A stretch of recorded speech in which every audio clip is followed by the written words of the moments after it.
Welcome to the Dan Casper Show podcast, your chance to catch the full show anytime, anywhere. If you missed it live on the radio, no worries. We've got you covered with all the sports talk, opinions, interviews, and conversations from the show. From the Packers to the Brewers to the biggest stories in sports and around Wisconsin, it's all right here. This is the Dan Casper Show podcast. What's up, everybody? Good morning and a very happy Thursday to you all. A DK Show coming to you from the TDS Sports Talk Studios this morning.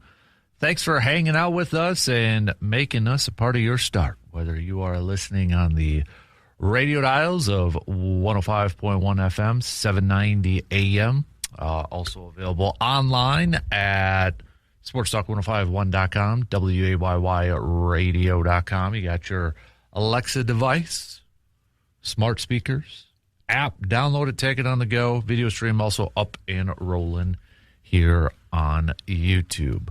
What do we have on our game plan for us this morning? Well, Brewers jumped out to a lead. They had a lead, but then they lose the lead. Brewers falling 4-3 against the A's last night after Chad Patrick giving up 3 runs in the bottom of the 7th inning last night. Chad Patrick, not the greatest night, but Brewers jumped out to a 3-0 lead, putting up solo runs in the first 3 innings of the game, but nothing after that. And again, with those 3 runs scored in the bottom of the 7th, A's able to hold on to a 4-3 victory. Brandon Sproat, though, a solid outing from Brandon Sproat. A very good outing for Brandon Sproat, a guy who has been struggling here a little bit as of late, but he went 6 innings, giving up just 4 hits, 1 earned run. It was a solo shot, but his pitch count, he was very effective. I mean, he ended up just pitching 68 pitches in 6 innings. So you got to tip your cap to him.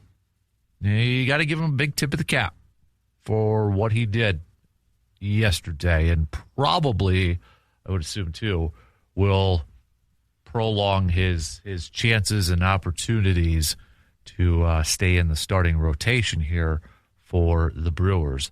Brewers have the off day today before beginning a big 3-game series against the Phillies starting tomorrow. So we'll recap yesterday's game and maybe kind of take a quick peek ahead to this Phillies series for the Brew Crew. So plenty of Brewers chat, plenty of baseball chat with us this morning. Maybe you were watching some hoops last night too. The Knicks with the largest historic comeback in NBA Finals history.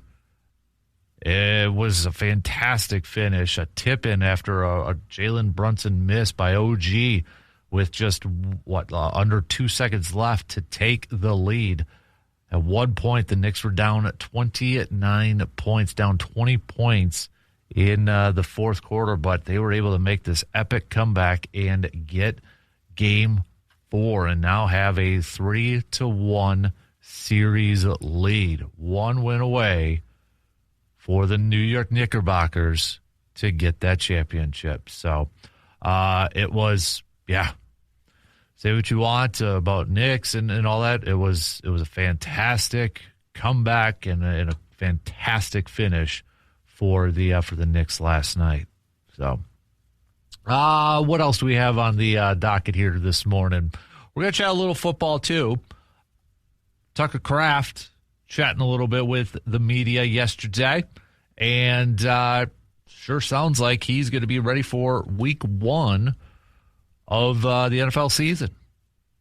Now, I get it. It's just the player. It's just, that could be the goal at hand, but even if he starts training camp and preseason on the PUP list, it sure sounds like somebody who is who's going to be ready for week 1.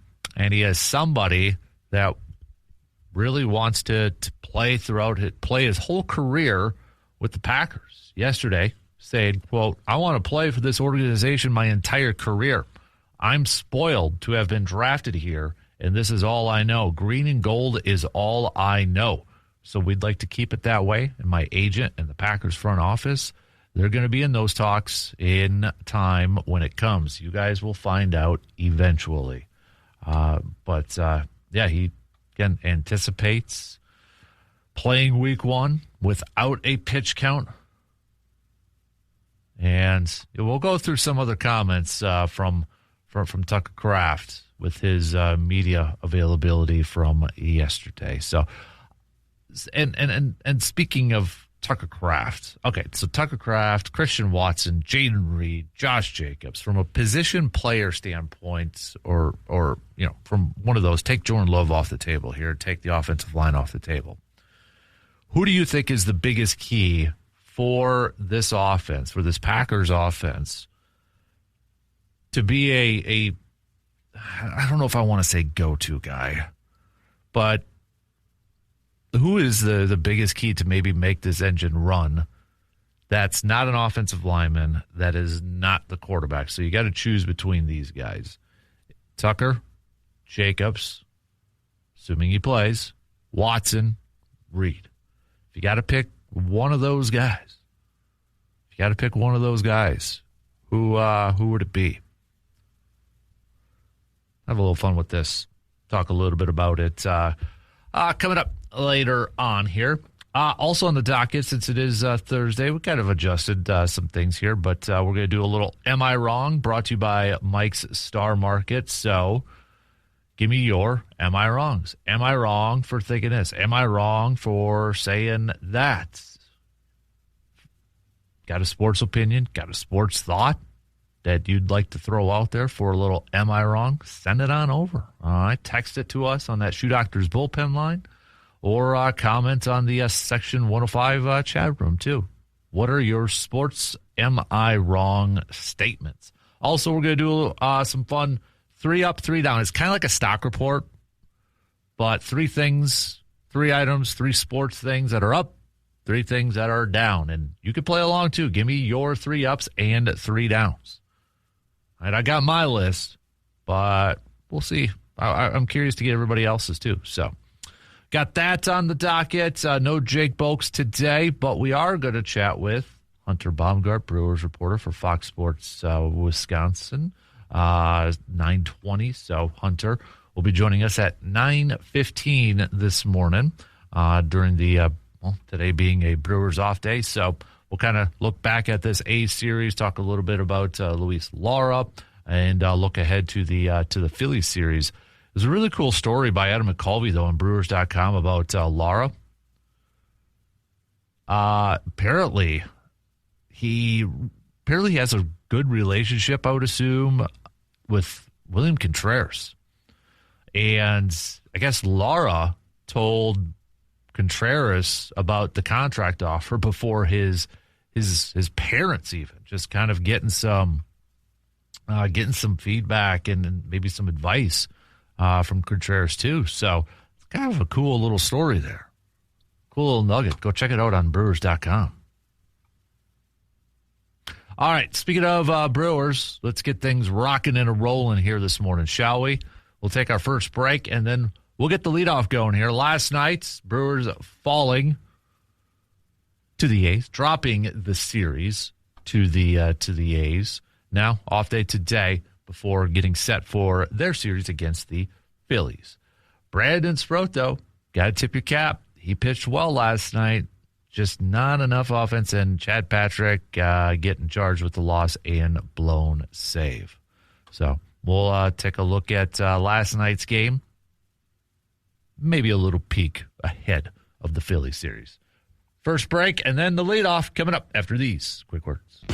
Summer is here, and that means it is time to hit the road in something that you love. And at Toyson Ford, you will find a great selection of new and pre-owned vehicles ready for every adventure. Are you looking for power? How about comfort and reliability? Hey, they've got it all, backed by a team that's committed to making your car buying experience easy and stress-free. So whether it's a weekend getaway or your daily drive, make sure that you are riding in style this summer. Toyson Ford in Chippewa Falls, where your next journey begins. Also should note, speaking of Toyson Ford, for the Eau Claire Express. So last night they were rained out, which probably isn't a big surprise. But they're going to be doing a doubleheader today. So a doubleheader today. What does that mean for our Tailgate Thursday event? Well, the first game is going to be at 5:05, so we are moving up our Tailgates Thursday. We're moving it up. We're going to be over there around 4 o'clock now instead of at 5:30 because the first game is going to be at 5:05 tonight. Now, if you have tickets for tonight's game, sounds like it's going to be the ticket is going to be good for both games. So, hey, one ticket, 2 games. How about that? Not bad at all, right? Not bad at all. So, but that's the plan right now. So we will be over there at about 4, maybe even a little beforehand too. We'll see. But first game on the docket for the Express, 5:05. The second game is going to begin 30 minutes after the conclusion of the first game. So, all right, let's talk some baseball. Speaking of baseball, let's talk some Brewers baseball. Last night, Brewers falling to the A's 4-3. Chad Patrick getting the loss and the blown save, giving up 3 hits, 3 earned runs, couple dingers. Doesn't even, just one of those nights for Chad Patrick. But the Brewers had the lead going into the bottom of the 7th. 3-1 lead after putting up solo runs in the first, second, and third inning, including a Jackson Chourio home run, but which I'm going to get to here in just a little bit about Jackson Chourio. But I think the one positive that you could take away from last night's game was the performance from Brandon Sproat. Brandon Sproat obviously has been under a microscope. He has struggled as of late. He's been inconsistent. I mean, he finished the month of May in 5 games started with a 1-2 record and a 5.64 ERA. April, 5 games, 3 games he started. He's 0-2 with a 4.94 ERA. I mean, he's had a couple of good games. You look at probably,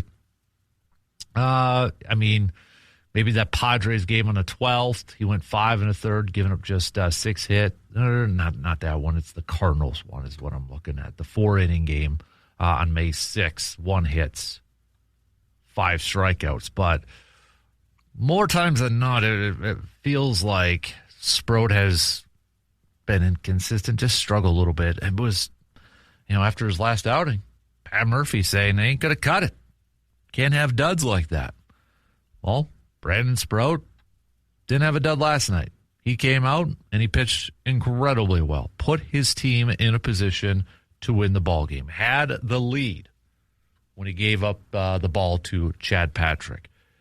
His final line, 6 innings, 4 hits, 1 earned run being a solo shot, 3 strikeouts, and he was incredibly efficient with his pitches, just throwing 68 pitches in those 6 innings. 44 of the 68 were good for strikes. So you can't blame the game last night on Brandon Sproat. Brandon Sproat did his job well, and probably is going to, well, for a couple reasons here, prolong his time as a starter in the rotation because, he just had a good performance, but also you factor in some of the injuries still to this roster, which we do have an update on one pitcher that could potentially be coming here soon for the Brewers. But I think the biggest thing now for Brandon Sproat is like, okay, you've shown you can do this. You've shown that you can pitch at a high level. You can pitch a very good game. The biggest thing now is, can you stack that success? Can you stack those type of performances? Can't have just one great game or one really good game after every 5 starts. That ain't going to cut it. That ain't going to cut it for a team that has championship aspirations.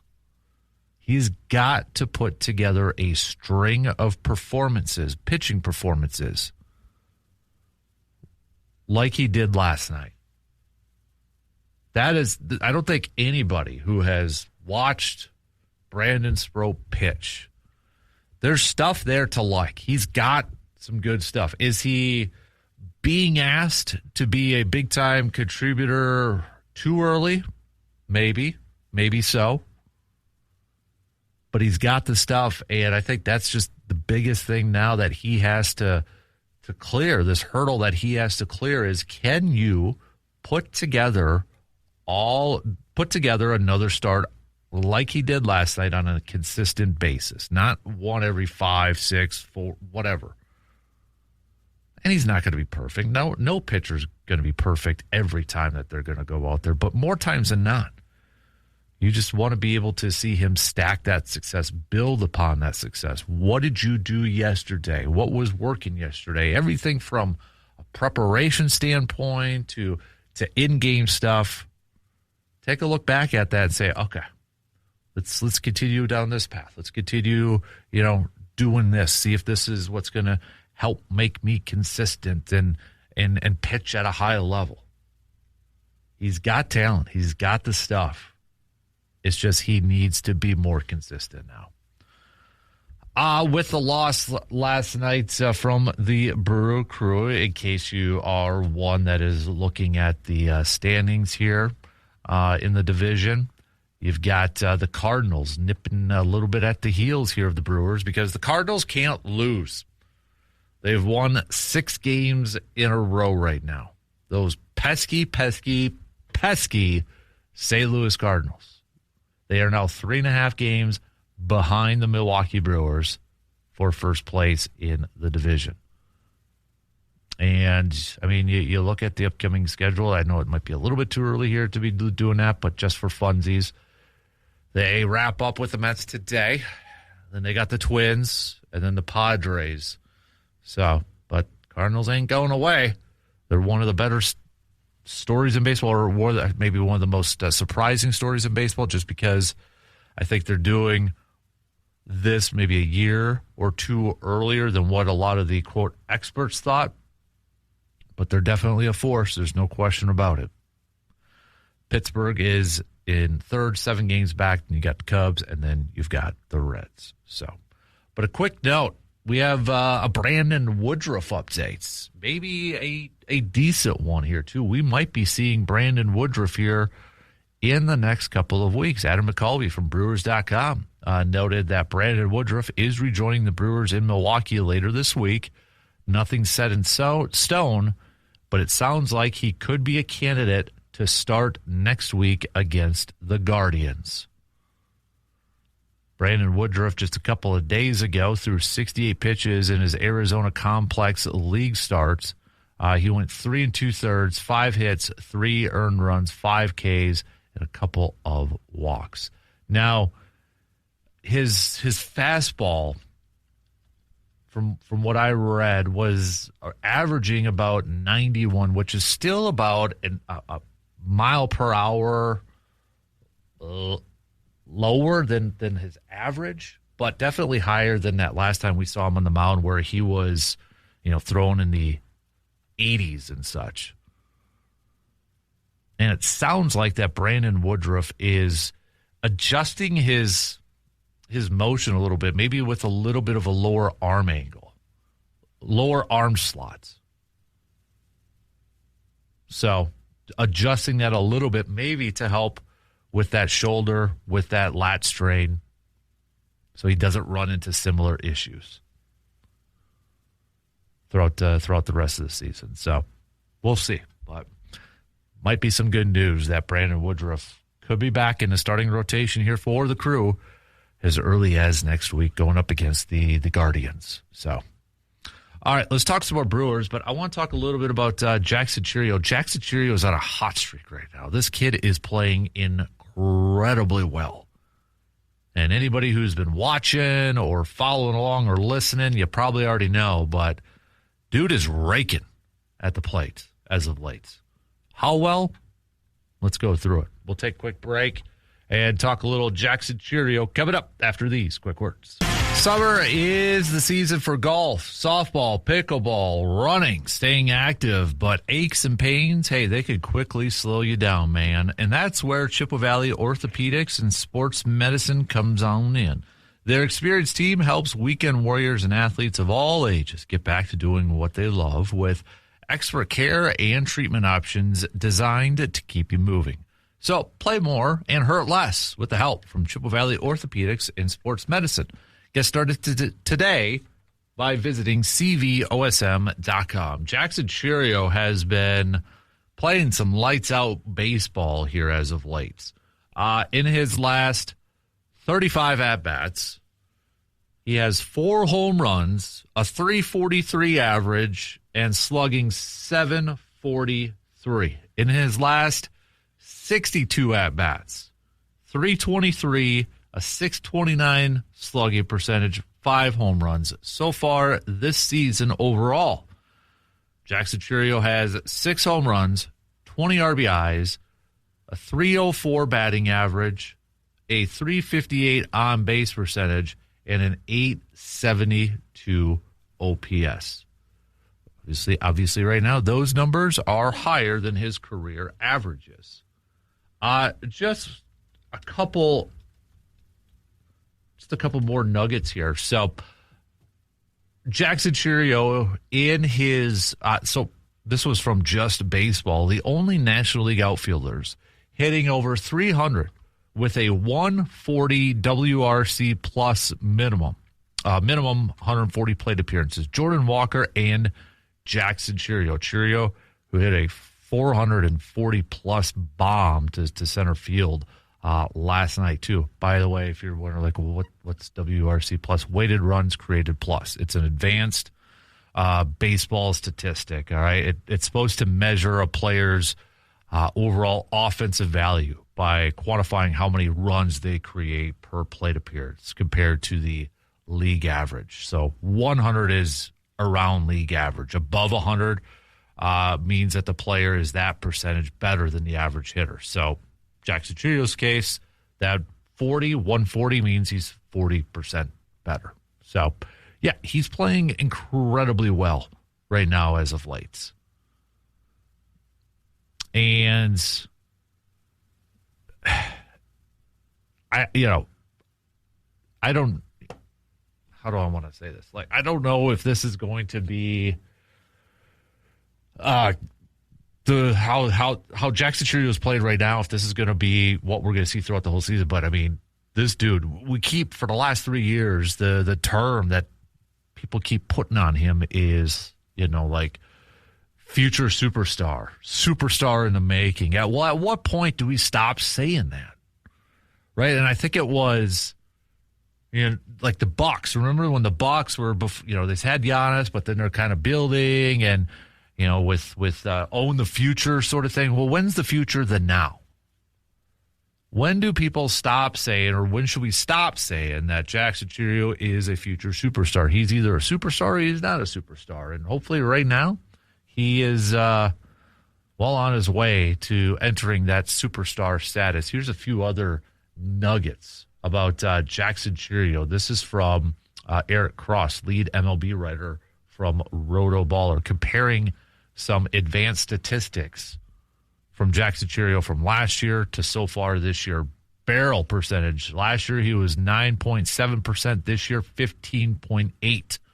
Hard hit 42.3. Last year 48.4. This year average exit velocity 89.3. This year 92.3. Contact percentage 74. Last year 76. This year chase rate 37% last year, down to a 34 this year. So if you are one of those that follow advanced statistics when it comes to baseball, advanced statistics when it comes to batting stats, yeah, Jackson Chourio, he's playing some really, really, really good baseball here as of late. And hopefully this is just something that he can continue to do at a consistent rate here for the rest of the season. Now, it'd be awesome. I don't want to say never is never. It'd be awesome if he could finish the season at a over 300 batting average and that. But, was it somebody that said earlier in the week with Jackson Chourio hit 25 home runs? Well, he's at 6 right now. He just needs 19 more to get to 25, right? So possibly. I might check, because I said no before, but man, if the kid's going to continue to hit like this, and I get it, it was the Athletics Fields, Las Vegas, so it was, it's a hitter's park and everything, so might be a little skewed numbers-wise, but man, be nice if we can get Jackson Chourio offensively to be consistent like he has been here as of late, because the dude has been a lot of fun to watch. But so we have some starting pitchers who we know who's going to be starting in this series coming up with the Philadelphia Phillies. And we're not going to get the Jacob Mizorowski versus Christopher Sanchez game. They're going to be starting different games. So Friday is going to be the Miz kid. Saturday is going to be Shane Drowan. Sunday is going to be Kyle Harrison. Sunday is also when Sanchez is going to be pitching for the Brewers. So at least we get a Kyle Harrison and Sanchez one, but we're looking for a bounce back performance from Kyle Harrison too. So, but yeah, so Mizorowski Friday. And then you look at Shane Drowan, and we'll talk a little bit more about this in detail probably later on in the week, or excuse me, not later on in the week, probably tomorrow with Brandon and that. But Shane Drowan with another opportunity here to maybe kind of say, hey, I deserve to be in this starting rotation. You know, when they get guys back like a Woodruff and a Logan Henderson and such, do they just move Shane Drowan back into the pen? You know, he's coming off of a performance against Colorado where he went 6 1/3, 5 hits, 3 earned runs, picked up the win. And in that game, he got his pitch count up to 83. So this is just another guy that has proven to be proven to be as versatile as he possibly can, whether it's coming out of the pen for an inning or two, long relief, or heck, even giving you some dang starts. All right, we got to take a quick break. We're going to start to wrap up the first hour. Football-wise, Tucker Kraft chatted a little bit with the media yesterday. And Tucker Kraft says that he fully expects to be ready for week one without a snap count, with no snap count. So, but, yeah, with Tucker Kraft, Christian Watson, Jaden Reed, Josh Jacobs, who do you think, in your opinion, is, of those four, maybe more vital for this Packers offense heading into this year? And what did Tucker Kraft also have to say about his contract status? What did he have to say about his future with the Pack? We'll tell you coming up after this quick break. The summer cookout season is here, and nobody does summer grilling better than Mike's Star Market in Eau Claire. From premium steaks and fresh burgers to brats and chicken, you will find quality and value throughout the store. So before your next cookout, stop by Mike's Star Market and stock up on the freshest ingredients around. You can visit them today at 2238 Hempstead Road, and make sure to follow their Facebook page too for any special deals or sales they may have that are going on. Mike's Star Market, helping make every summer gathering a memorable one and a delicious one. Really quick, just we had a couple of texts coming over here. We had Rando. What's up, Rando, in Chippewa Falls? Sprout pitched so well last night. Sad to see the team could not hold the lead so he could get the win. Good morning to Barb on the video stream over there too. So, but another texter, we had Ben chiming in. Jackson Chourio is absolutely raking at the plate so far. I think for him to stop being called a future superstar, it would have to take a season where he does hit over 300 or maybe even makes an all-star game. But I don't think he'll make the all-star game this year because of his injuries. I think so too. Unless he does something really crazy here, in the month of June leading into that, but, voting going on now. I guess never say never, right? I mean, the Miz kid made it, but yeah, I could agree with that. Maybe hitting around, finishing the season a little over 300. Do you think he needs to hit like 30 home runs to be considered a super? Like, what do you consider a superstar in Major League Baseball from a position player standpoint? Is it a player that has to give you 30 plus home runs, like average 30 plus home runs? Is it a player that averages around 100 RBIs? Like, how would we define that superstar status when it comes to Jackson Chourio or a major league? Because, Jackson Chourio is not an Ohtani. He's not an Aaron Judge. I don't know if he's going to be a guy that's going to consistently get you 30 home runs a year. That'd be awesome, right? I mean, that would be, all right. But when do we have to stop saying? I want to throw it out there and let me know, like we just did from a texter there. At what point should we stop saying, or do we have to stop saying future superstar when it comes to Jackson Chourio? Is it he's got to make an all-star game? Is it he's got to finish the season, maybe 30 home runs and close to 100 RBIs? Like, what is that? Can we even define it from a number standpoint? Or maybe for some of you, you're just like, he's already there. Maybe. What do you think? Let me know. I'd be curious.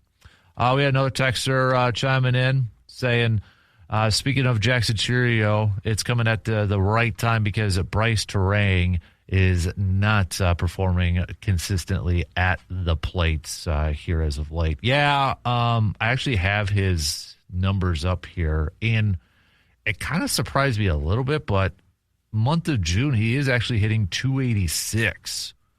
He's hitting 286. He's got 3 home runs, but that month of May, he was 231, and I think it was just kind of that finish to the month of May that really pushed down some of his numbers because, I mean, he's hitting 267 this year. He's got 10 home runs. He's got 11 stolen bases. His OPS is still an 852. He's still averaging career highs in every category. But, hey, maybe for some people, we're at the point right now where we have raised the bar really high for Bryce Terang that, all right, maybe 267. We'd like to see that up there to a 280 or something. But I think if there's one thing, Bryce Terang's just maybe in a little bit of a slump. If I don't even know if I want to call that. I know he went hitless last night, had a couple of, he went hitless in his back-to-back games here. But other than that, though, if you look at it,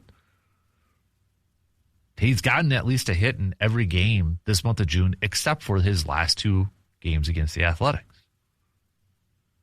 So I don't even think I'd do that. I mean, yeah, he's he's got 3 home runs so far. He had 2 against Colorado in that game, 1 against the Athletics.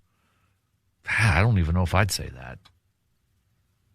I don't think I can. But I get it. You're looking at Yelich, who's 286. Chourio, who's now 304. You've got Vaughn on there, who's 370. He collected a couple of more hits last night, too.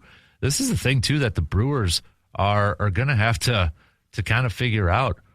How do you keep Bowers and Vaughn in the same lineup? Now, last night was not a great game for Jake Bowers because, I mean, he went to the plate 4 times and struck out 4 times in the game last night. But the way Vaughn's hitting, this guy, maybe you'd like to see a little bit more power from him. But right now, in 92 at-bats this year, 370 with an OPS of a 980. Come on now. So they're going to have to figure out ways to get maybe him on the field. And this is something I'm going to maybe ask Hunter here because he noted yesterday the Brewers, I mean, last night, too, we saw Andrew Vaughn play in third, Terang at short, Rengifo at second. And as he noted, Hunter said, the Brewers infield takes ground balls at all positions frequently before games, and this is why. Is it possible? Is it possible? I don't think it would be an everyday thing, but could it be possible that Andrew Vaughn might get some reps at third base? Is this going to be like a Travis Shaw situation of moving Travis Shaw to second base? Remember that? So beforehand, I'm just looking at this. Andrew Vaughn played third base for 2 games. He started one of those games in 2021 for the White Sox. He did start a game at second base in 2021 for the White Sox. Played 2 games in 2022, but just 3 innings total. Earlier in his career, he did get some games in the outfield. 2021, he actually started 100 games in the outfield, 86th in left. I don't know if he'd be. He looks. I don't know if he could do it this day and age, but All right. Is that something? Is that something, or is that getting too cute? Because I think you've got to find those ways to get Vaughn, keep Vaughn in the lineup. Bowers too, even though he had a poor night last night. Does Vaughn playing third base make sense? Maybe something to ponder. I'll have to ask Hunter that in a couple of hours too. So, all right, just a few minutes left to the top of the hour here. Coming up next hour, I do want to chat a little green and golds. Packers practicing again yesterday, but we're going to focus on Tucker Kraft for our conversation as Tucker chatted a little bit with the media. So we'll get to some of his thoughts. We will continue our 250 countdown, another group of 10. And it looks like today we're really going to kind of focus on athletes because, well, it's been a hot minute, so we're going to focus on some of the athletes out there. So that'll be maybe at the back end of the 7 o'clock hour or maybe in the 8 o'clock hour because we do not have Jake Bulks here this morning. So no tailgate outdoors, no outdoor chats with Jake here this morning. So you have to hold on to your questions for the next time we chat with Jake, probably next week. So tell me your Am I Wrongs, your Mike Star Markets Am I Wrongs. Also, going to do a new thing called 3 Up and 3 Down. It's like a stock report thing. Give me 3 sports-related items, things that are up, and give me 3 that you think are down. Like a status report. Or, again, it's like a stock report. 3 things where maybe their stock is rising and 3 things that maybe their stock is kind of falling. You can hit me up on that Shoe Doctors bullpen line, 715-830-1912, or join in on the Section 105 chat. Again, another reminder, too, for the Express, since their game last night was rained out, they're going to be playing a doubleheader tonight. First game is going to be at 5:05 against the Badlands at Big Sticks. Second game will start about 30 minutes after the conclusion of the first game, but we're going to do our Tailgate Thursday a little bit earlier. We're going to be over there about 4, maybe a little bit before 4 with the Mobile Man Cave. So stop on by. I do have a few more tickets left for that game, and it sounds like if you have a ticket for today's game, it's going to be good for both of those games. So 2 for 1. Heck, how about that? So if you want to stop by, grab yourself a ticket, maybe some swag. I'll have some sports talk tees and such over there that you can grab, and some other things too. So stop on over at the Mobile Man Cave and get your stuff. Maybe even get a free ticket to the game. I do have a few extra. So, yeah.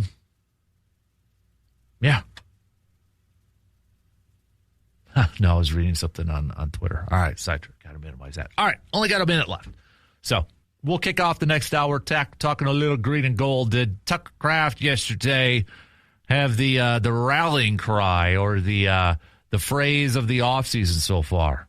I mean, it feels like the last couple of years, somebody from the Packers has dropped something. You know, Matt LaFleur, you've got to wake up with your, shall we just say, pea hots and that. Well, Tucker Kraft might have had one yesterday too, but listening to him, and I know he kind of talked about it not last year, but the year before after the conclusion, how he needed to step up and needs to step up as a leader on this team. And I think listening to him yesterday too, you're getting the indication that he is really trying to still do that for this ball club. So, but what did he have to say about his contract status, and will he be ready for week 1? We'll hit that up and talk a little more green and gold coming up after these news